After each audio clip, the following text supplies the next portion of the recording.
Let's see if I can pull this off.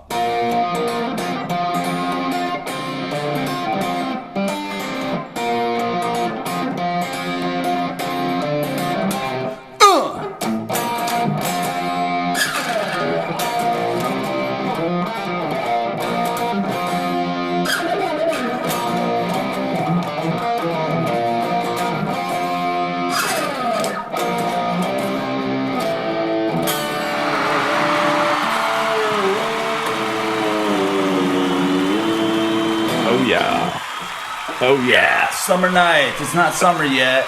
It's not summer yet. We're hoping. It's like 42 degrees here in San Diego in the morning. Yeah. That's no bueno. I don't know why I played that song. I just felt like Van Halen.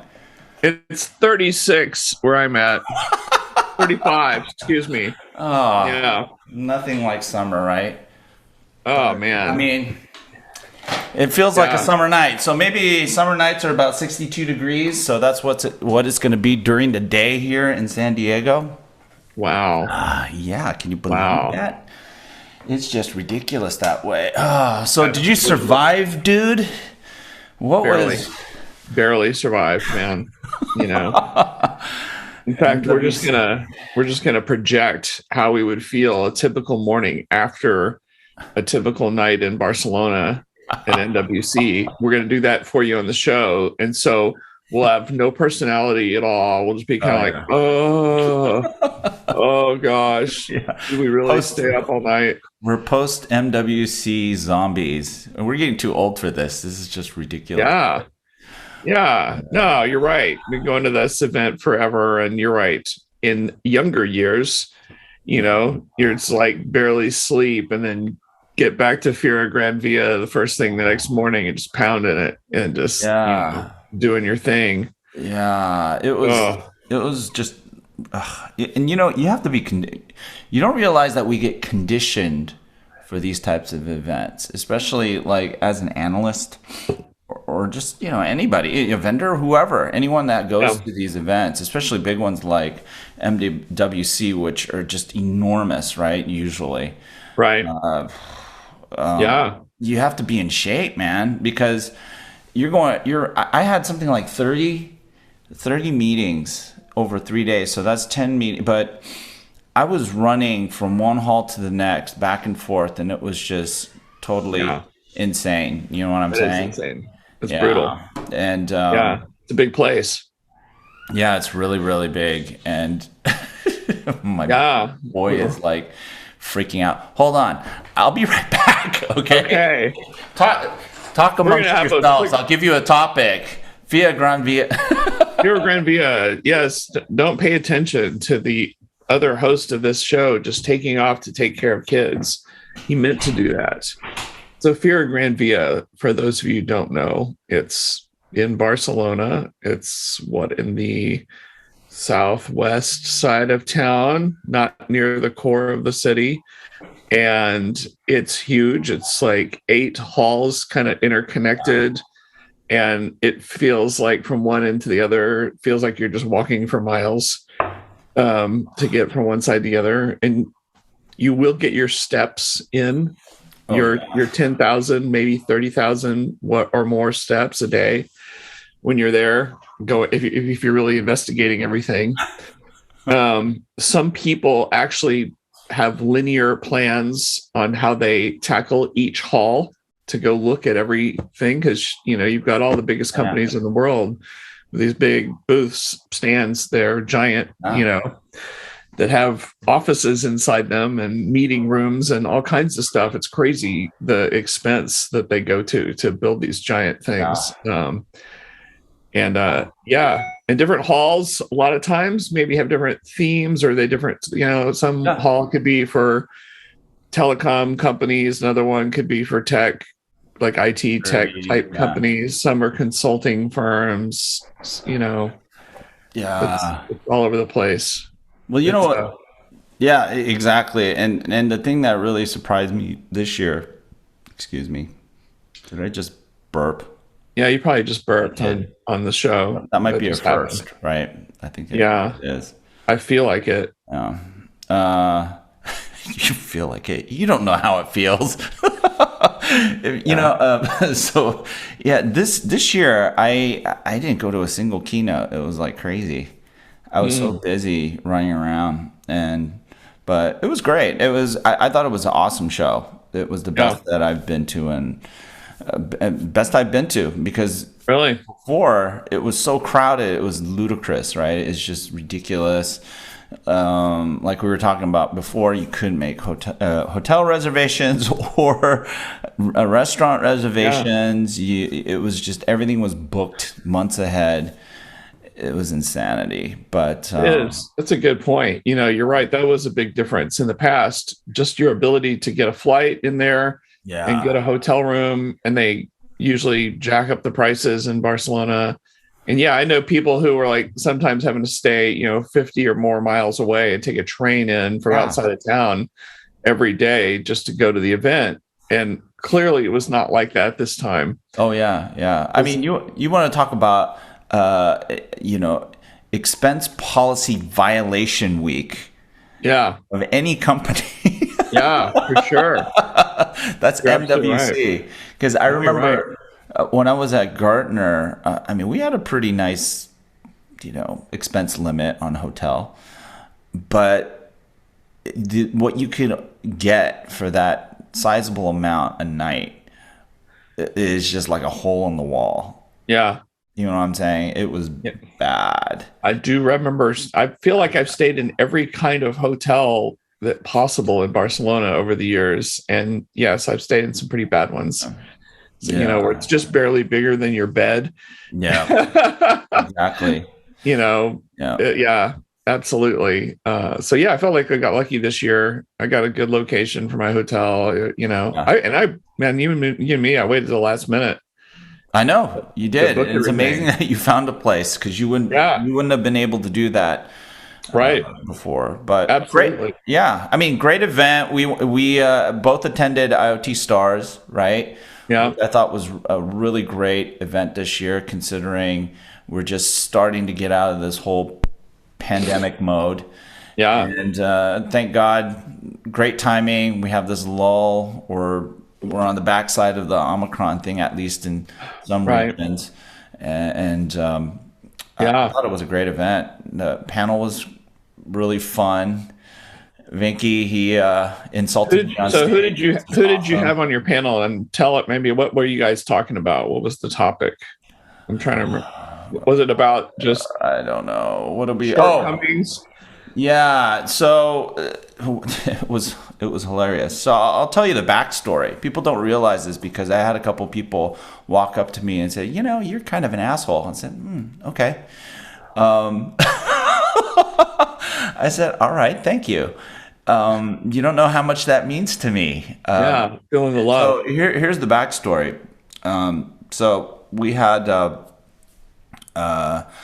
I forgot his last name. Ollie is his first name. That was the most memorable of Sodak. He's the CEO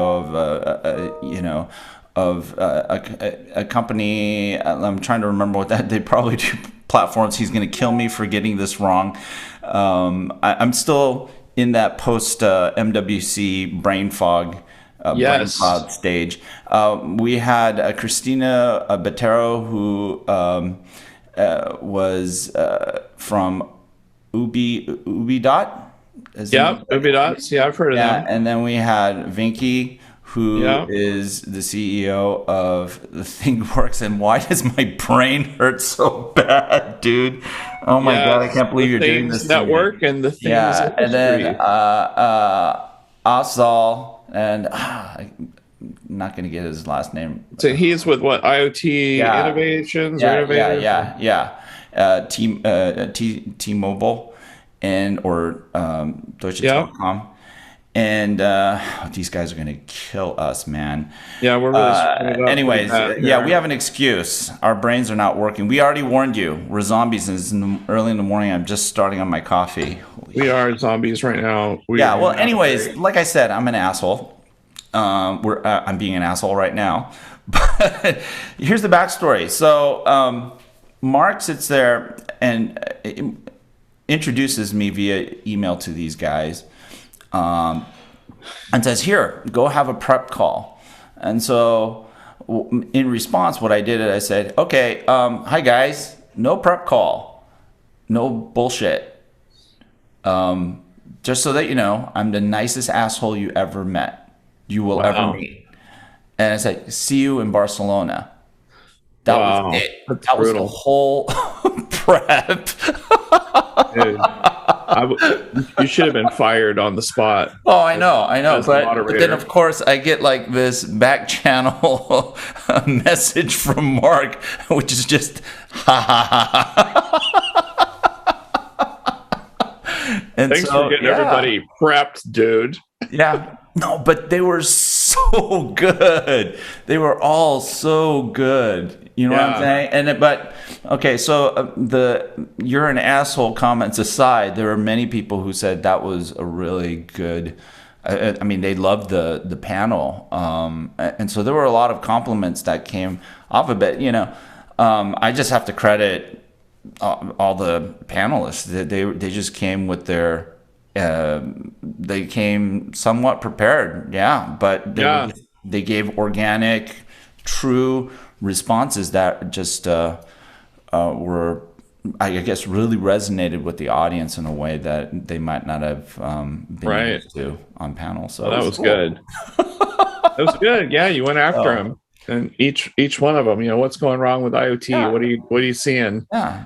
And yeah, I Are thought we they in did. purgatory? Yeah. Yeah, So I thought they did a good job. Yeah. but here, I'll let you in on a secret. We're drinking quite a bit before. What? Yeah. What? Yeah, no kidding. What? What? What? And so I think I had maybe one too many glasses of wine. So before we got up on stage, I was really concerned. I was Yeah. super nervous.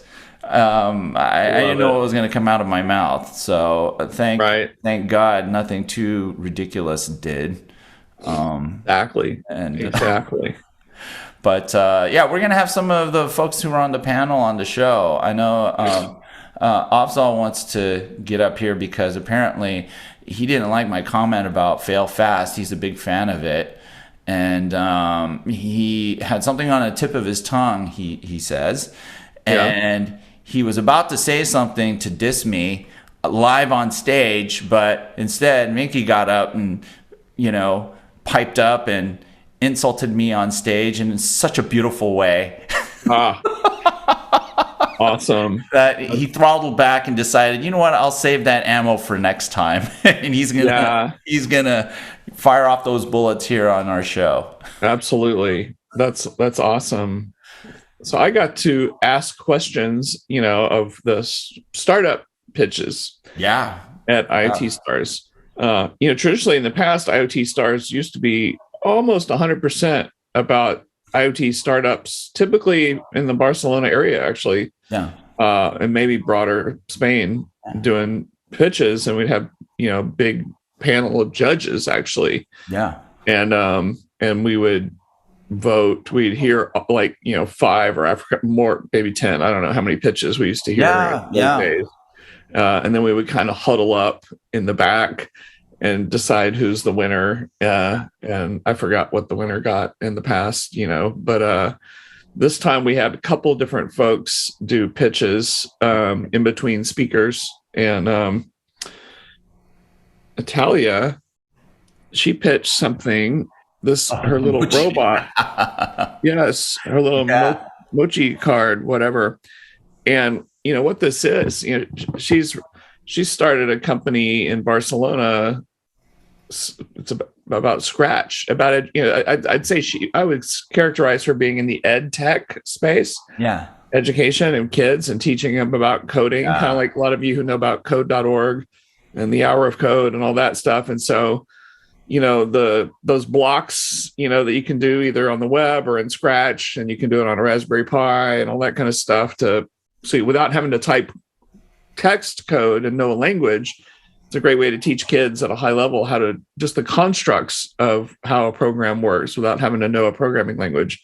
And so she took it to the next level with this mochi card, that you could plug into your laptop and has different sensors built in, and it's looks like a cute little kitty cat. And so showed stuff teaching kids how to do that in a program. And so kind of going beyond some of the scratch block type programming to bringing a machine to life and having it do things. And so in her own way, she was spreading the love of IoT to schools, which That's is great awesome. to get them started young, Yeah. So that was pretty cool. That's good stuff. I love doing that, Yeah, and if you think about it for a moment, we have such a like, especially in the U.S., we have this big problem with or challenge of modernizing our workforce and educating kids or training them in some of these technical trades or arts. And it's great that she's doing that in Barcelona and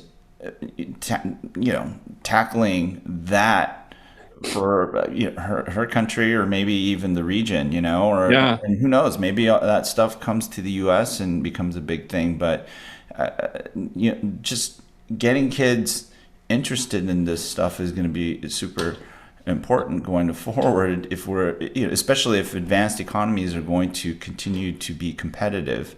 You know what I'm saying? We hear about Intel building the chip factory in Ohio and Arizona. Where are you going to get the people? You think you're going to get like people who can operate, engineer, design, and a fab overnight?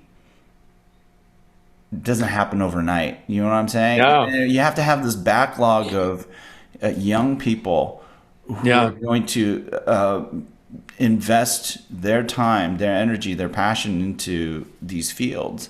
And I think what she's doing is great, man. Yeah, I think she said she'd already talked to or is in 30 different schools, maybe around the Barcelona area. Yeah, that's cool.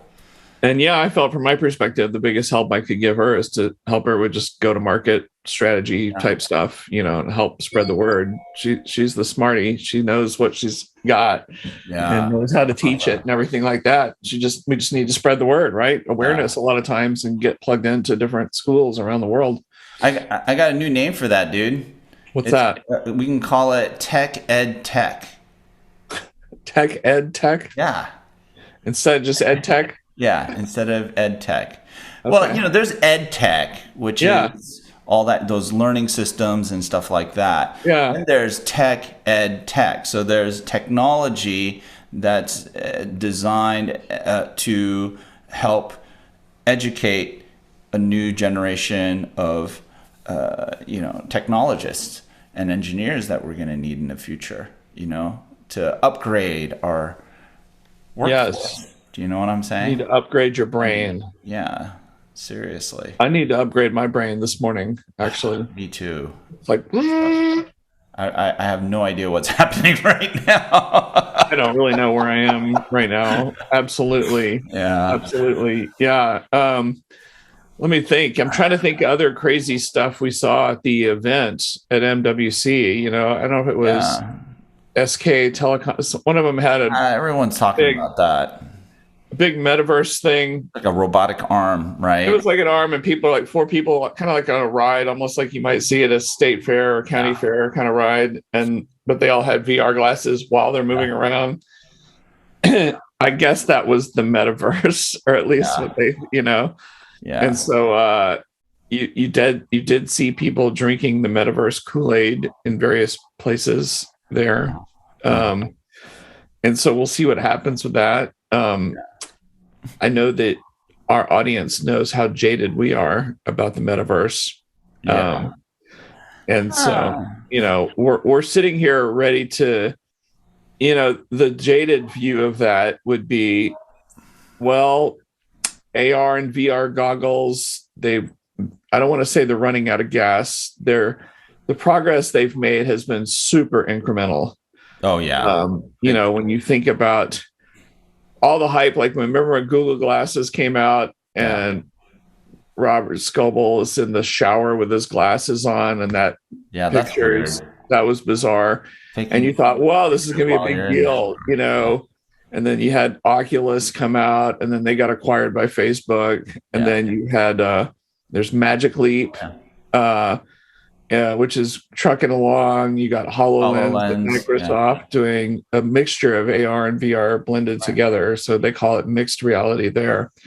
And that being said, though, they've been plugging away at this stuff, and it's great. They're making progress, but sometimes it feels like it's pretty slow progress. And I think so. Yesterday we had a chat with Peter Jarek of GSMA Intelligence. We gave our takeaways on MWC, and for all these hype technologies, things that we get excited about, the question always should boil down to, so what's different and new? I was super unimpressed with the progress. We're still pretty much where we were 5 years ago. Sure, the tools for content have gotten better. They're not necessarily getting more accessible, even though there are a lot of attempts to make it so. But there's a long way to go. And I think where we always continue to get in trouble is when we don't ask the questions of, well, what is really new? What are we getting excited about? Before we start betting on the buzzword versus the substance of, if there's any. And a lot of times there's no substance, which is you're just repackaging old stuff and trying to rebrand it. So some guys who want to drive revenue for their business may create a what is essentially artificial opportunity, monetization opportunity, but it's not necessarily a substantial one. It has no substance. And think about, we had that topic about the amount of money that the telcos spent on spectrum. Right. Mark keeps bugging us saying, well, isn't this worse than helium? It's like, no, it's a different type of like stupid ridiculousness, not doing your homework, subscribing to hype. And sure, hype draws conversations to certain topics, but when you let it go overboard, you see the damage. Do you know what I'm saying? And that's why I think, you and I and others on IoT Coffee Talk, if you come on the show, the hype and BS does not survive very long. You know what I'm saying? A lot of people create this hype machine to create trends that may or may not be real, to sell stuff, and so the jaded view of this whole metaverse thing is, so we got AR and VR goggles. They're making slow but steady progress. VR stuff is primarily being used by gamers. AR is, we talk about the IoT stuff. IoT, it's like, I got an insight that I need to go fix something. And maybe I take a journeyman repair person and have them in the AR deal, and it's guiding them to do a repair or some kind of deal on a machinery based on some insight you got from your IoT system. And so there was a lot of those use cases like that, and many more, but they felt like they needed something bigger. And all of a sudden, the metaverse, it's like, we're going to create a whole new world. We're going to create the Matrix, and we're all going to live there, and it's the next internet and all that stuff. And all of a sudden, overnight, it gave new life and a new total addressable market, a TAM for all you metaverse startups and stuff like that. Because there was the TAM for VR that was maybe this big, but now metaverse, it's like, it's the whole planet. And so now there's new ways to raise money and monetize things, maybe. And so we'll see what happens. So a lot of skeptical people, but a lot of people just kind of said, we're going, I got hooked. I'm going in. I got the Kool-Aid going here. Let's do this thing. That could be where all the ad tech is huge, like the whole digital marketing, as it gets displaced out of traditional channels. like Facebook and etc. I mean, Facebook is not stupid, or Meta is not dumb. They know. They need to create new environments, new ways of capturing eyeballs, persistent eyeballs. The metaverse is going to be important for them. Facebook pivoting to Meta last year was almost out of necessity because their brand had been beaten up pretty bad by all the scandals and privacy and manipulations. We've seen all the documentaries on Netflix and everywhere else. And so they hey, look at this thing instead. Right. Here's the shiny object. We're metaverse now. But that's not even that's part of it, definitely. But they're looking at advertisers first, right? They're looking for new types of real estate that they can then monetize, draw engagement and then monetize that stuff. Yeah. But the thing that I think that people still want to monitor, or consumers especially, is like, how are they treating privacy? Because they don't. They seem to want to circumvent any kind of regulations or measures to protect consumers, whether it's through some sort of profiling through anonymized data where they can still extrapolate who you are. Right. Or, like sort of the stuff that Google's doing or Alphabet's doing. They're fronting that they have a privacy first thing that they're doing with some of, I forgot what it's called. It's their ad. Anyways, you can look it up, Google it. Yeah. But the architecture, the way it's laid out, is nothing like what Apple has done, right? It actually puts an agent on your device to broker. It seems to broker ads on device, which is just that's kind of you're not really trying to solve the problem, which is not surprising given that vast majority of their revenue, the value they create, is for advertisers. Yeah. Right. So, and same goes with Meta. The value they create is not for the people, the consumer who uses their freemium services. It's for advertisers. So these are huge markets, and of course they'll probably take those valuations and then dump it into metaverse, and as well as all the peripheral stuff and the core, weird, hypotheses about how crypto is going to make everything, stitch all the stuff together. But we'll see if any of this stuff plays out. It could, but It also, I mean, I think it's super creepy. It is creepy. And so my creepy pathway into the metaverse as your doctor of digital twins is... You don't know anything about digital twins, dude. Digital twins may be a fundamental construct inside the metaverse, avatars of people, of things, and stuff like that. And maybe, unlike a digital twin that has a physical twin, there will be no physical twin. It'll just be the digital avatar, potentially. We'll see. Digital avatar. By the way, I'm really curious. So someone said that someone said we don't know anything about digital twin. Somebody said that. Yeah. And then I put the challenge out there. I was like, okay, come on, tell Dr. Digital Twin he didn't know what the hell he's talking about. Exactly. The doctor is probably me. I probably said something stupid, and usually, even though, but right. I always do that. Yet I get quoted a lot. So it's a dilemma. We're not that far away from our 100th episode. I know, which is a big milestone coming up for us. So we probably have to do something big. Yeah, because we definitely, on our 50th, we did that SmackDown, which was crazy. Yeah, that was insane.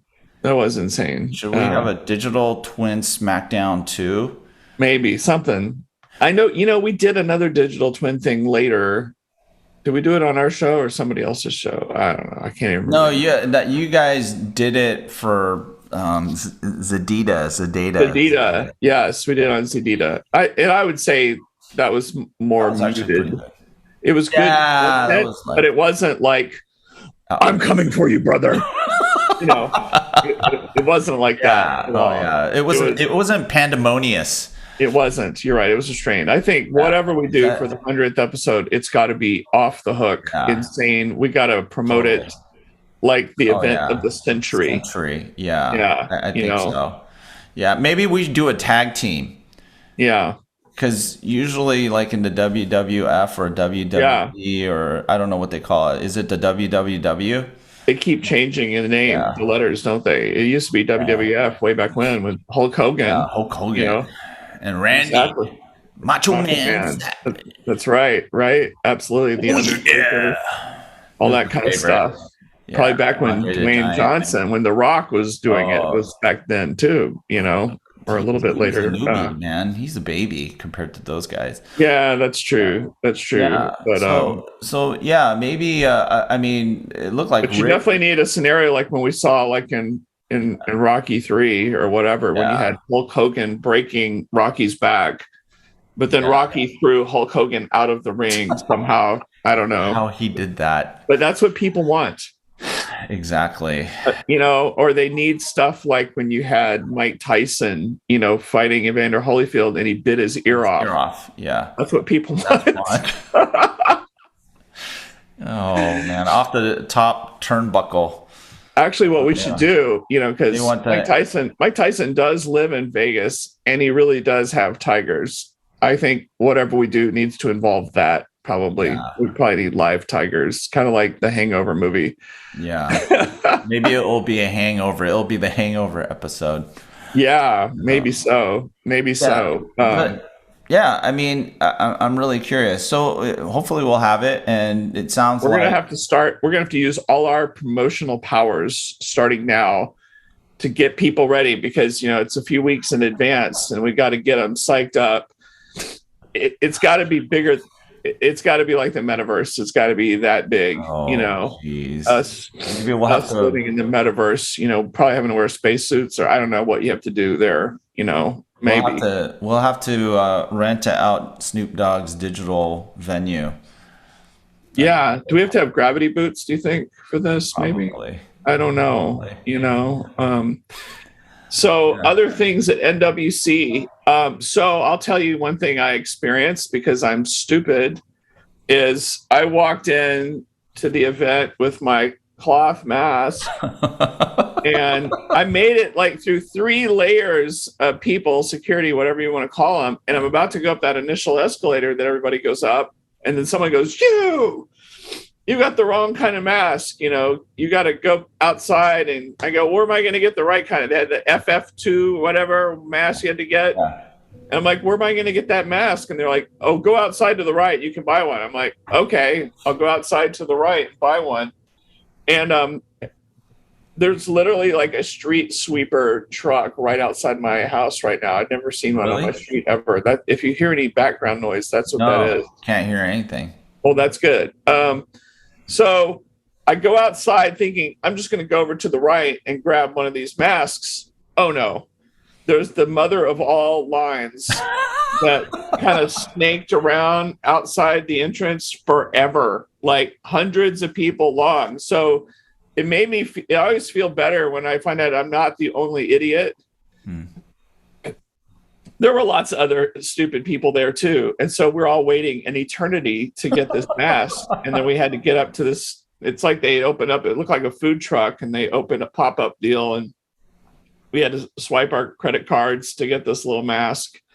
And so that we could appropriately go in there. I heard later, after a while, they gave up on selling masks and people just started giving them away. Yeah. Well, because it was slowing down the event. Like a whole lot of people were dumb like me and didn't have the right kind of mask. And it was probably more than the event folks realized. And so after a while, they're like, okay, this is taking too long. Just throw them, give them to people. Did you ask where people were from? Because I have a funny feeling that most of that line were people from Texas. You said Snake River, right? Yeah. A cloth. A lot of folks in Texas, they wear bandanas and they think that can protect, other folks and themselves from COVID. So, yes. Yes, a bandana will It help just you. doesn't work there. You have to have an N95 mask, right? And the reality is It's a cultural thing. almost in the big scheme of things, the percentage of people that actually found and paid for N95 or KN95 masks is like this many people. In the big scheme of things, they were hard to get your hands on. It wasn't like they were everywhere. You know what I mean? Yeah. For a while. I had one. You should have asked me. I would have lent you some. But here, Yeah. this is the one thing that I'm really happy about. So I don't know if anybody watched the Christmas episode, but Mark was so kind to share the or describe or explain this wonderful Christmas tradition in Spain, where they take children go out into the forest, they find a log, they dress it up, they feed it, and then Christmas Eve they beat the crap out of it with sticks, and then it supposedly poops out presents. Okay, so I kind of giggled like I'm doing right now. I'm just glad that he didn't assemble like a whole battalion of children to greet me at the airport and start beating me up like a Tio. Tio is, I think, how you pronounce it. So, Mark, thank you. Yes. Yeah. I was honestly very, very afraid of that. How about all those different traditions? That's a good one though. That's really good. I like that. Yeah, but I'm sure I've given some people ideas for my next, so when they hear that I'm going to be going and visiting Barcelona next time, I might not be so lucky. Right. So as you and I talked about yesterday in another wrap up of Mobile World Congress, I was like, I felt like what I saw was everybody getting everybody else's business is what I saw at the event. I saw big tech hyperscalers trying to become telcos or aspects of telcos. Yeah. And I saw telcos trying to be in industry 4.0 industrial companies. Yeah. And I maybe I get it. I get the telcos, they need use cases for 5G, right? Or they need to, we can't just be for smartphones, right? We need to, and we keep saying, oh, it's for things or it's for blah, blah, but they really have to show it. Yeah. And so showing industrial equipment being controlled wirelessly with 5G, kind of the ultra reliable, low latency stuff. So we saw a lot of that. And did you just burp? Maybe. On our show? Maybe. This is a first. Maybe. It could have happened. Okay, keep going. Keep going. I just want to make note of that. Yeah, I'm barely alive right now. No. I feel like good. You're doing pretty well. Okay. Yeah. So. I feel like Will Ferrell right now in Blades of Glory when he was all washed up as an ice skater and he had to become the wizard guy and giblets on ice.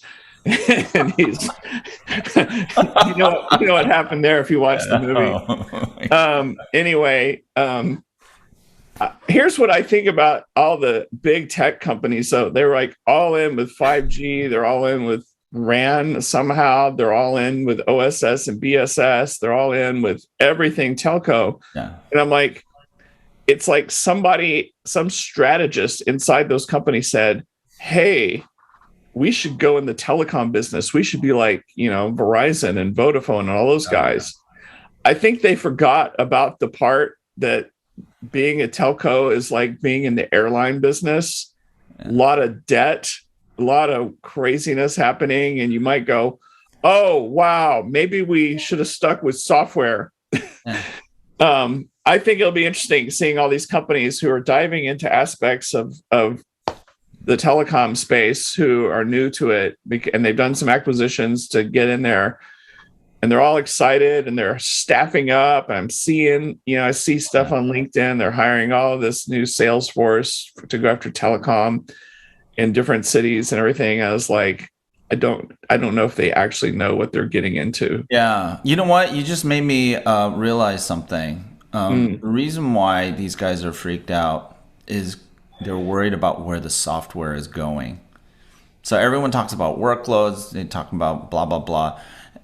Everybody wants to ignore software is eating the world, all that bullshit. The fact of the matter is the infrastructure is evolving across the edge, as we always talk about, right? And then we're not talking about the edge, like endpoint edge, but that whole big broad edge. And the fact of the matter is that the infrastructure is getting built out, and a lot of, and I mean not just from a hardware perspective, but from a platform perspective. That means the software is going to move out there. And so that's why I think the hyperscalers are really freaked out, because it's not the case that all enterprise IT is going to move to the cloud. The narrative is fixed that way for the moment, but I know these guys are thinking in the back of their their minds, we're looking at the numbers. This is not the case, and we need to get our hands dirty and get in the field, get into that plumber's truck, buy some overalls, and crap. We can't just hold this hyperscale data center infrastructure that's starting to depreciate and starting to collect technical debt and cost of obsolescence. That at some point that thesis is going to run out, and so they're looking at the edge. Yeah, I know this is it's brutal, but this is a complete counterpoint to what I think a lot of people are thinking, and they're like you're making a great observation, but I think the impetus that's pushing the telcos the hyperscalers to look at this opportunity is like this central cloud thing is not going to be the future. Do you remember when, and actually we have some new stuff to talk about on the same topic. Do you remember when we watched the Apple event, that last one where they launched all the new M1 chips and Max and Pro and how much faster it was? Yeah. And we joked about, they'll go in the cloud. But, we talked about when you're that big, like the biggest companies in the world, like Apple and Microsoft, multi-trillion-dollar companies now, which is amazing. And how hard it is, though, to sustain stock growth. You have to have at least 10% growth, every year, every quarter, whatever. And it gets harder. The law of big numbers makes that a really hard deal. And so you'll find yourself competing with your partners. You'll find yourself going into businesses you never imagined. Yeah. And so along that theme, many of these companies are like looking around. It's like, we got to do something crazy to have this next big reason for people to buy our stock, to keep it going in the right direction.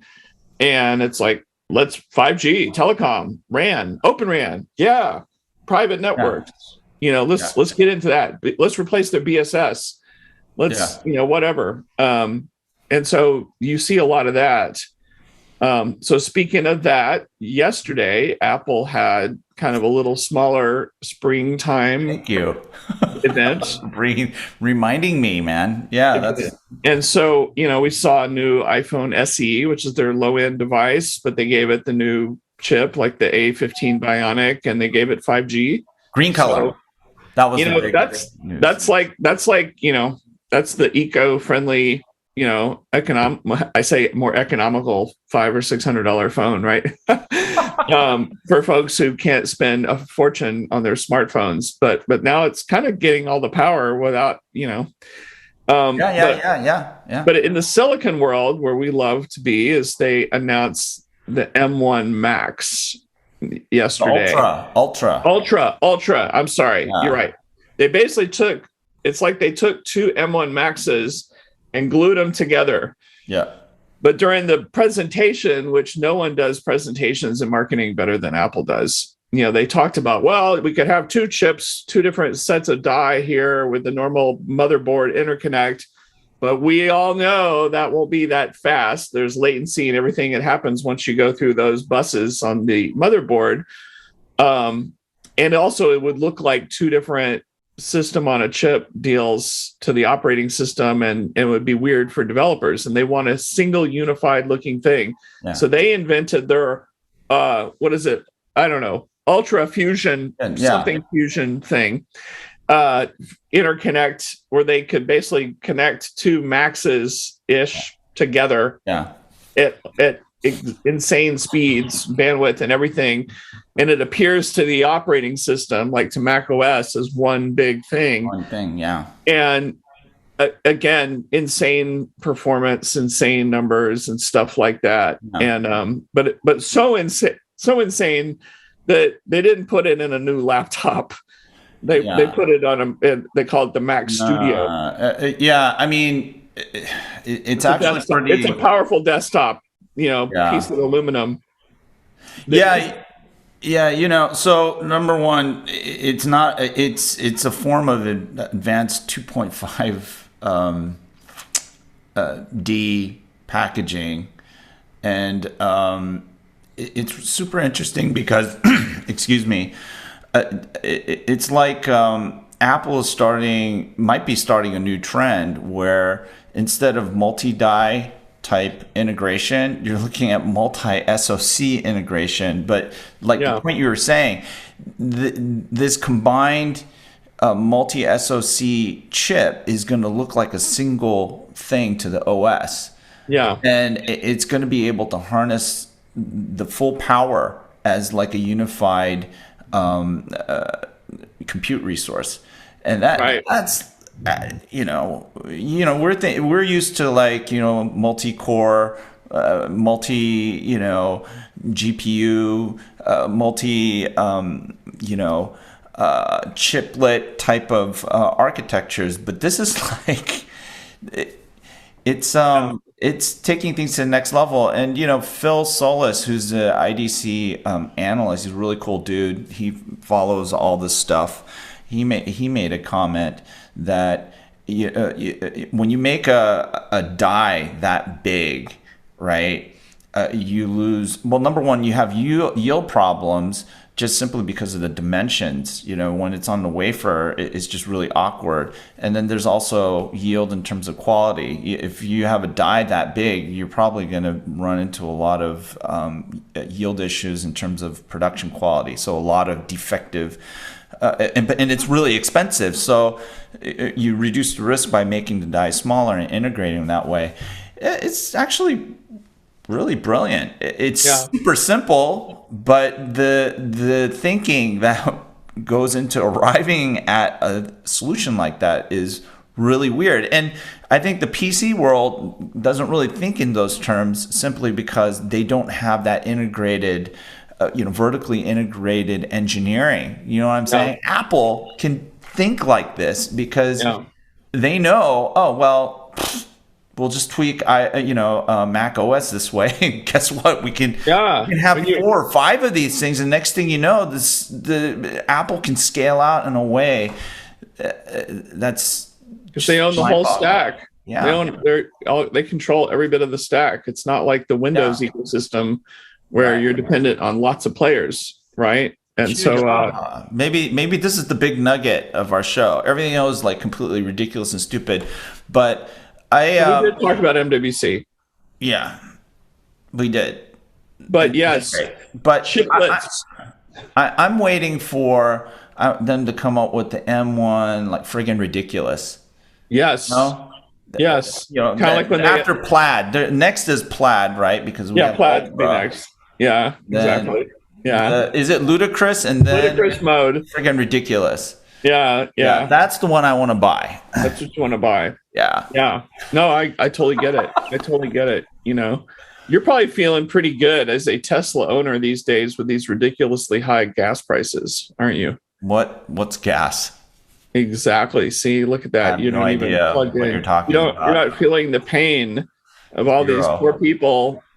Like, oh my God, I just spent $100 at the pump, or more. I know. I feel bad, but I mean. But you don't feel that bad, do you?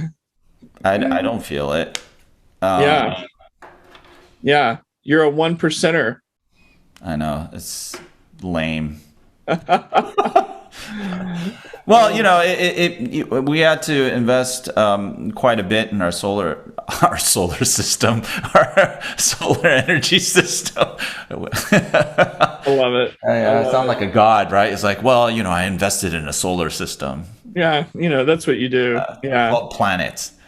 Just You had to invest a lot in solar for your yeah, house. it's expensive, right? I mean, it's like what, $25,000 to put in Yeah. the system that we have, but it powers everything. So powers it gives us. I mean, we generate more than enough energy for our house through the whole year, so we pay zero in electricity. Plus, we power, and that includes powering our Tesla. Wow. That's pretty killer, right? So Where did you, not to pimp anybody, was it a local solar deal or did you do no, Tesla, Tesla just did the whole thing. I know. I Tesla mean, it sounds solar? horrible. Tesla should Did make a you, gigantic donation to elevate our kids. Huh? did you also buy the power wall? No, Because isn't that part of the equation too? no, it's not. Solar during the day, power wall charges up. No, you get credits, and the energy company, the electric company, they take care of you. That's cool. Even during the winter where the power generation is much lower, we still have credits that pay for. Well, that's my kid. What happens That when you're a basically, young family? yeah, what's that term? Crap, I can't speak English. It carries us over during the winter. Because we generate ridiculous amounts of electricity during the summer. It's like, holy crap, Wow. So, Well, that's cool that your energy company is cool like that. I know in some states, they're like electricity companies that are overtly lobbying legislatures to not allow solar on houses because it's basically killing their business. Yeah. They're trying to get in the way of progress, right? Right, but we have issues here in terms of, there's a significant amount of consumption, and during the summer, we don't run the air conditioner, other people do, and we provide that backup capacity. So it works out. I don't know. In California, somehow they made it work, and you're feeling the California love. Yeah, I think this is the future. Do you know what I'm saying? Yeah. But then again, we live in California. It's sunny. Yeah. Not all places are like this, Right. So. Right. Good point. Yeah. Good point. All right, dude. I think that's it, right? I think that's it. We wrapped up MWC. We did also almost, but didn't really talk about 4 years from now, but that was another hall there with a lot of startups. I highly encourage next year, if you go you could probably spend a whole day if you wanted to, talking to literally hundreds, it feels like, startups at the 4 years from now hall there to see what the future of innovation looks like. It's pretty cool stuff. Yeah, and then we talk about passion, a lot of excitement. Apple chip. We got Apple chips. Yeah. We got solar panels, and we had way too much Tempranillo. Oh yeah. And midnight dinners. We had blackberry mojitos. We did have blackberry mojitos. We did have midnight dinners where then you go to try to get on the metro and it's closed. And you're like, how's the metro closed? Insane. What? It closes. Midnight. That's like I was walking down the steps after that one dinner, and the woman was closing this kind of gate thing. And I was trying to see it, and she's like, no. And I'm like, what am I going to do? Luckily, I found a taxi. Oh. But yeah, it was kind of scary. I noticed all the taxis in Barcelona are Priuses. Really? Every one of them is a Prius. Yeah. Yep. Wow. So there's that. Unless it's a van or something like that, but all the regular ones are Priuses. That's great. All right, you want to take us out? I'm going to take us out. Thank you so much for joining us today for IoT Coffee Talk. We are the legends of IoT and twins and telecom and a bunch of other stuff that we say we're smart about, but maybe we're not. And we're here every Wednesday. We're just feeling that drumbeat. You're getting so much love, so many gems, I would say what this show really is we're doing this for all the industry analysts and CIOs out there who go to iotcoffeetalk.com. Check out, we got all these great YouTube videos. They are so much fun to watch. They're irreverent, kind of like watching Sports Center. And we have music. We have legendary kind of Jimi Hendrix guitarist here. And so where else are you going to get that, right? Music, irreverence, and tech. Boom. Yeah. And we are out. There you have it. Bye.